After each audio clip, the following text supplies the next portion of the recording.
कुडूक दत्तरामवाडी या ठिकाणी सप्ताह आणि दत्त जयंतीच्या निमित्तानं आयोजित कार्यक्रमाला उपस्थित सर्व शिवसेनेचे पदाधिकारी, त्या गावातील सर्व ग्रामस्थ, मुंबई मंडळ आणि महिला मंडळ. खरं तर दत्त जयंतीचा उत्सव हा गेली कित्येक वर्ष आपण भक्तिभावाने पार पाडत आहात. या उत्सवाच्या निमित्तानं मी सर्वप्रथम आपल्याला या ठिकाणी शुभेच्छा देतो. दत्तरायांच्या चरणी प्रार्थना करेन की आपली एकजूट आहे ती अशीच कायम राहावं आणि आपल्या या मंडळाची उत्तरोत्तर प्रगती हो. या ठिकाणी कुठल्याही कार्यक्रमाला आलो की राजकीय पुढारी म्हटल्यानंतर त्यांच्याकडून प्रत्येक वेळी आपल्याला काही ना काहीतरी अपेक्षा असते. खरं तर आजची आपली अपेक्षा अशी होती की या कार्यक्रमाला आमदार योगेश दादा यांनी या ठिकाणी यावं अशी आपली मागणी होती. दादांना आम्ही बोललेलो देखील होतो, परंतु दादांचा कार्यक्रम देखील असाच ठरला होता की आज संध्याकाळी आपण 5 वाजता या ठिकाणी येणार होते, परंतु दादांना अचानक एका कामासाठी मुंबईला जावं लागलं आणि आता ते मुंबईतून निघून दापोलीला जाणार आहेत. त्यामुळं आपल्या इथं येणं आजच्या तारखेला शक्य होणार नाही आहे. त्यामुळं थोडीशी दिलगिरी व्यक्त मी त्यांच्याबद्दल वतीने करतो आणि त्यांच्या देखील या कार्यक्रमाला आपल्याला शुभेच्छा आहेत. मला त्यांनी स्वतः सांगितलं की आपण स्वतः तिथं सगळेजण जा आणि त्या कार्यक्रमाला तिथं शुभेच्छा द्या. त्याप्रमाणे आपल्याला आमदार योगेशदादा कदम यांच्या वतीने देखील शुभेच्छा देतो. दादा जरी या ठिकाणी आलेले नसले तरी दादांचं प्रेम या गावावरती, या वाडीवरती, आपल्या सर्वांवरती खूप चांगलं आहे. त्याचाच प्रत्यय म्हणून सांगेन की नुकतंच राज्याचं आपलं अधिवेशन झालं. त्या अधिवेशनामध्ये बजेटमधून जी काही कामं मंजूर झालेली आहेत त्यामध्ये आपले माजी सरपंच गजमल साहेब यांना आम्ही अचानक फोन करून विचारला की साहेब आपल्या रस्त्याच्या याला साधारण किती पैसे लागतील. त्यांनी सांगितलं की साहेब किमान 10 लाख रुपये तरी लागतील तर आमचा रस्ता पूर्ण होईल.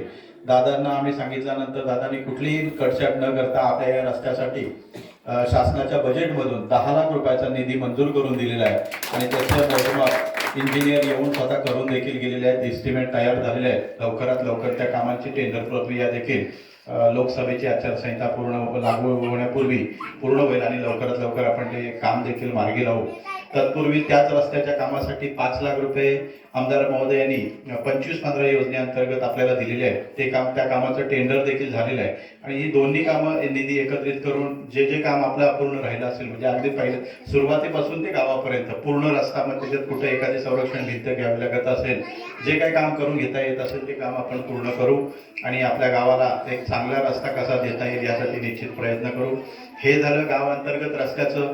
त्याच्याचबरोबर आपण इथून मंडणगडला जायला निघालात की त्या रस्त्याची अवस्था ही अत्यंत दुरावस्था झालेली होती. गेले कित्येक वर्ष या रस्त्याची मागणी होती.